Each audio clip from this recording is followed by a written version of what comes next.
With his 1981 work Mornings on Horseback, David McCullough joined the ranks of biographers striving to capture the life of Theodore Roosevelt Jr. on the page.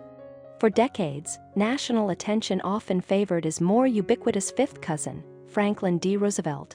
Yet McCullough, responding to contemporary American attitudes toward leadership, turned his focus to a former president whose energy, confidence, and boldness seemed increasingly absent in modern officeholders.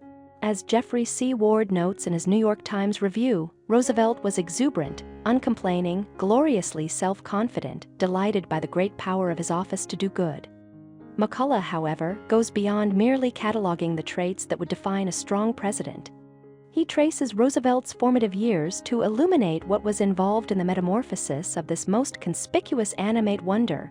No biography of Theodore Roosevelt Jr. could omit a detailed look at the Roosevelt family itself.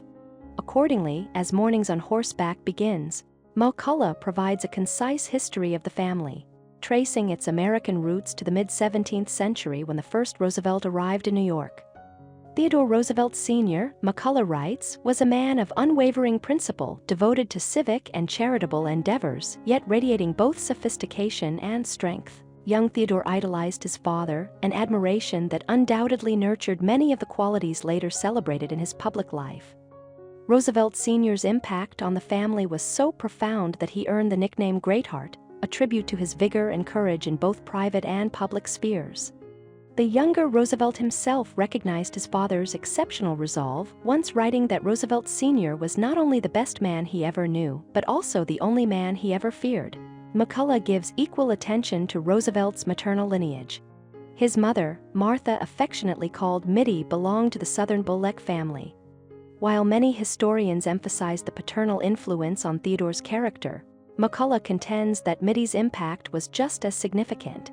Her presence left an indelible mark, shaping much of the future president's temperament and spirit. As Ward observes, T.R. was much more Bullock than Roosevelt in his flamboyance, his humor, his love of heroics, and enduring do.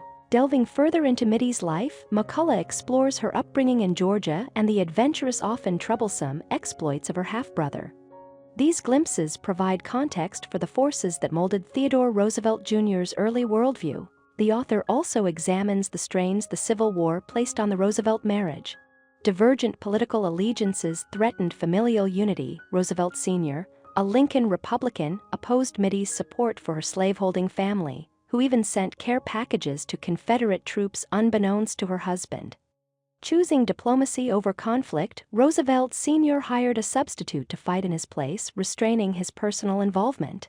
Witnessing his father's regret left a lasting impression on young Theodore, arguably fueling the lifelong eagerness for action and battle that defined his character. McCullough also details Theodore's relationships with his siblings. The Roosevelt family included 4 children, eldest Anna, nicknamed Bamie, and her father's favorite, Theodore, the firstborn son. A sickly child plagued by asthma but later robust, Elliot.